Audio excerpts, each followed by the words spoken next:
안녕하세요, 이왕입니다. 오늘 영상은 최근에 있었던 트럼프의 이 발언들과 주요 사건에 대해서 한번 간단히 볼게요. 최근에 있었던 거 맞습니다. 미국이 베네수엘라를 장악을 했어요. 마두로 대통령을 체포하게 되면서 석유 채택랑 매장량을 가지고 있는 베네수엘라를 장악을 했습니다. 결과적으로 미국 다른 나라에게 대량의 석유를 판매할 것이고, 그리고 3천억 달러 배럴에 달하고 있는 세계 최대 석유 매장량을 보유한 베네수엘라를 이제 미국이 최대 매장량을 장악하게 되면서 미국의 석유 회사들이 들어가서 수출해서 판매할 것이다 라는 내용을 확인할 수가 있었습니다. 이 부분으로 봤을 때 베네수엘라 석유를 최대 많이 매수하고 있는 구매하고 있는 국가가 바로 중국이었고, 미국 트럼프 입장에서는 마약 밀매에 대한 이 부분을 퇴치하겠다라는 명분을 가지고 성역 자강을 했고, 중국의 제재가 좀 들어간 부분들도 확인할 수 있었다 보시면 좋을 것 같아요. 베네수엘라 다음으로 떠오르는 국가가 있습니다. 바로 그린란드예요.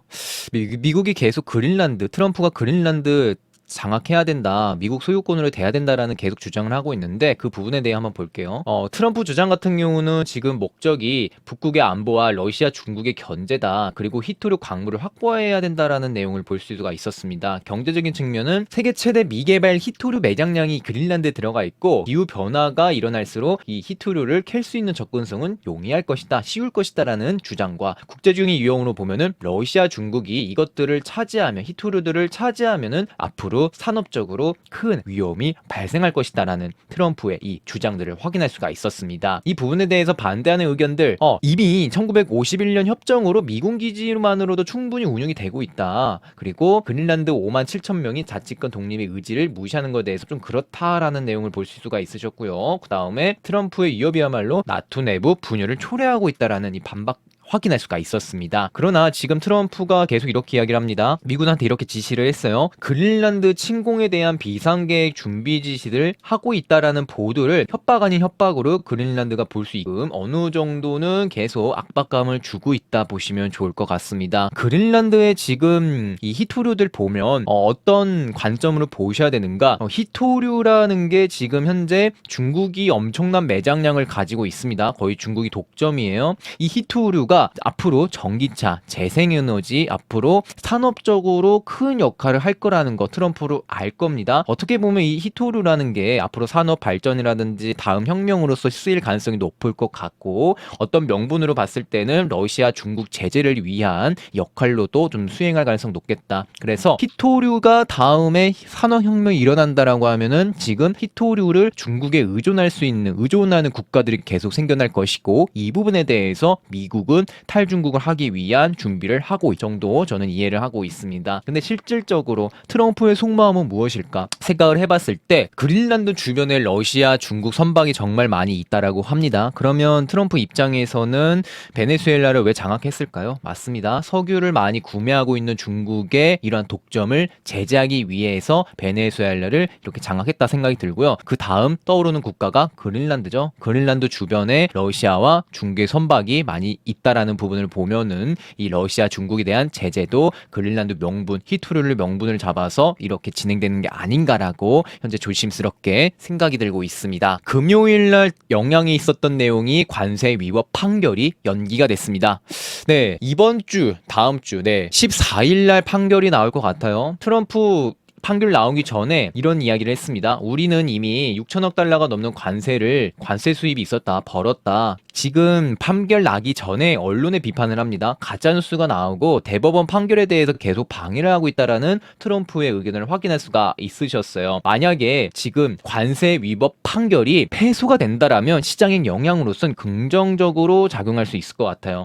트럼프의 상호 관세가 맞았구나, 진짜 되는 거였구나, 이렇게 되면서 소비재가 강세가 보일 가능성 높고 인플레이션이 감소할 가능성이 높다 보시면 좋을 것 같고요. 거꾸로 승소를 하게 된다, 위법 판결이 승소하게 된다, 트럼프 상호관세가 더 잘못된 거였다, 안 좋은 거였다 라고 나오게 된다면 시장의 영향으로는 부정적으로 흘러가는 가능성이 높겠고, 소비재가 약세로 전환되면서 이러한 변동성과 인플레이션이 다시 증가할 가능성은 높겠다. 이 정도 보시면 좋을 것 같습니다. 그리고 트럼프가 신용카드에 대해서도 이야기를 했어요. 10% 상한제를 실시를 합니다. 네, 지금 지금 신용카드 회사들한테 이렇게 이야기했어요. 기존에 20% 30% 고금리 부과하는 거 착지 이제 하지 말고 용납 안 할 거고 26년 1월 20일부터 신용카드 금리 1년간 10%로 상한제를 걸어둘 것이다 라는 내용이에요.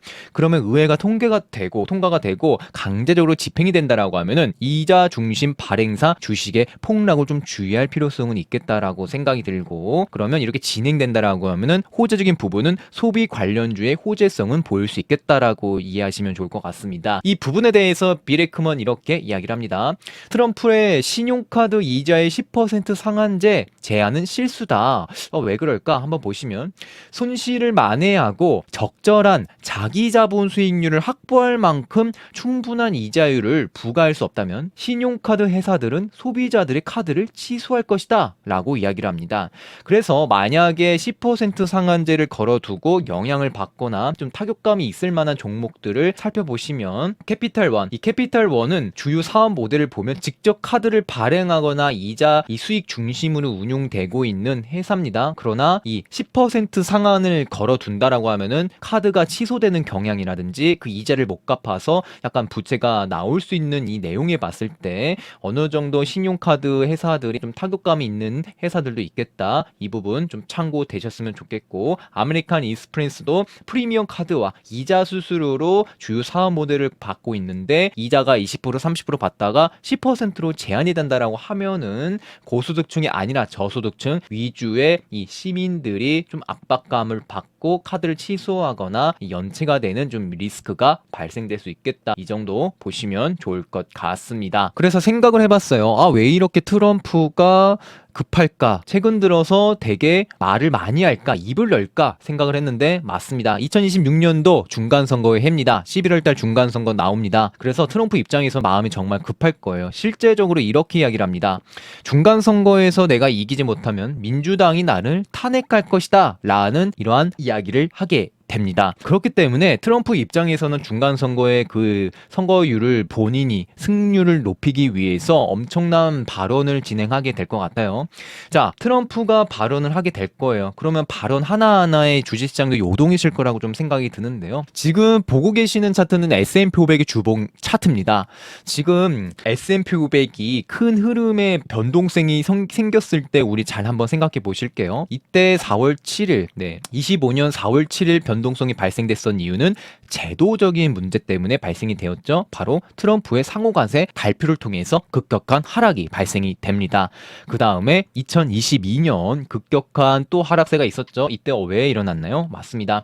코로나 때 엄청난 돈을 불어대고 그 돈을 회수하기 위한 금리 인하에 대한 양적 긴축 QT, 즉 금리 인상기로서 1년 가까이 장기간의 대세 하락이 발생이 되었어요. 여기도 바로 정책적인 제도적인 변화로서 이러한 하락이 발생이 됐다라고 보시면 좋을 것 같은데요. 그래서 지금 트럼프가 정책적인 부분들을 계속 이야기하고 수정하고 계속 워딩이 있습니다. 물론 여기서 상단을 돌파해주고 거래량도 동반이 되었기 때문에 추가적인 랠리는 보일 수 있겠다. 상단 돌파하면 더 갈 수는 있을 것 같아요. 그러나 주식에는 하늘을 뚫는 계속 상승 여력은 많이 없을 거라고 생각이 듭니다. 역사적인 신고가를 달성하기 위해서라면 어느 정도는 건강한 조정은 필요하다고 생각이 들어요. 그래야 더 갈 수 있으니까요. 그래서 26년도 상반기 1월달 마무리되고 2월이나 3월이나 여름 되기 전에 아니면 여름 일대에 한번 좀 건강한 조정다운 조정이 발생될 수 있겠다. 이 정도 좀 바라보고 있습니다. 왜냐면 트럼프는 중간선거에서 본인이 이기기 위한 수단과 방법을 가리지 않고 진행된 가능성도 높을 것 같아요. 정말 위협적인 발언도 할 수 있는 부분들도 어느 정도 배제를 할 수 없기 때문에 이 부분 좀 참고되셨으면 좋겠습니다. 그래서 어떻게 보면은 여기서 추가 랠리는 나올 수는 있겠지만 수익을 볼 수도 있겠지만 좀 제 개인적으로는 매우 부담스러운 위치다라고 생각이 들어요. 정말 나 모르겠다, 잘 감당 안 된다라고 하시는 분들께서는 관망도 한 가지 현명한 전략이 될 수 있겠다. 그러면 우리가 사야 된다라고 하면은 그 전에 정고점이었던 이 부분에서 약 10% 빠진 정도에서 뭐 조금씩 분할 매수 하셔도 될 것 같고요. 아니면 진짜 더 최악의 상황이 온다라고 하면은 이 추세선 하단 이 정고점에서 약 18% 빠진 이 부분에 부분에서 극도 공포에서 비중을 크게 실어서 매수도 해볼 만하다라고 좀 이렇게 바라보고 있기 때문에 프로젝트를 진행한다라고 하면 여기서도 할 수 있겠고 1차적으로, 아니면 더 빠진다라고 하면 2차적으로 이렇게 또 할 수 있는 다양한 옵션이 있기 때문에, 선택이 있기 때문에 저는 그냥 마음 편하게 관망하면서 크게 순간이 오면, 기회가 오면 프로젝트로 비중을 실어서 매수할 계획을 가지고 26년도 상반기에는 절대 평상시에 안 사다가 이런 기회가 1번과 2번과 같은 기회가 오면은 그때 빅테크 위주, 팡 이런 반도체 위주로 종목을 지수 위주로 담아가지 않을까, 이런 계획을 세우고 있습니다. 그러한 이유가 20년도 3월부터 지지받고 올라갔었던 추세 하단에 지지받고 이 하살표대로 올라갔기 때문에 이 라인에서 오면 이때는 27년도를 위한 가장 중요한 매수 타점이 되지 않을까, 이렇게 조심스럽게 생각이 들고 있습니다. 지금 트럼프 마음 급할 거예요. 11월 중간선거 전까지는 자신의 선거율을, 승률을 올리기 위해서 정말 많은 제도적인 변화라든지 발언이 있을 겁니다. 지금 트럼프 대통령 현재 다음과 같은 상황을 계속 진행을 하고 있어요. 한 6가지 보시면, 첫 번째, 신용카드 이자율 10% 제한을 했고, 두 번째, 기관 투자들의 단독주택 매입 금지를 시켰고, 세 번째, 금리 인하를 하기 위해서 2천억 달러 규모의 모기지 채권을 매입을 했어요. 이제 금리 인하 또 진행될 겁니다. 네 번째, 연준 2026년 금리 1% 인하할 것으로 계속 압박하고 있습니다. 이제 연준 의장도 바뀔 거예요. 다섯 번째, 휘발유 가격 배럴당 2달러로 맞추는 이 경제 과제로 계속 삼고 있고, 마지막 여섯 번째, 2,000달러 관세 경기 부양책을 발표하게 되면서 계속 돈을 쏟고 금리 인하 압박감, 시민들을 위한 투표를 얻기 위한 행보가 계속 전개되고 있다. 앞으로 그럴 수도 있다라고 보시면 좋을 것 같습니다. 이번 영상이 도움이 되셨다면 좋아요, 구독, 알람 설정까지 해주신다면 영상 제작에 정말 큰 힘이 됩니다.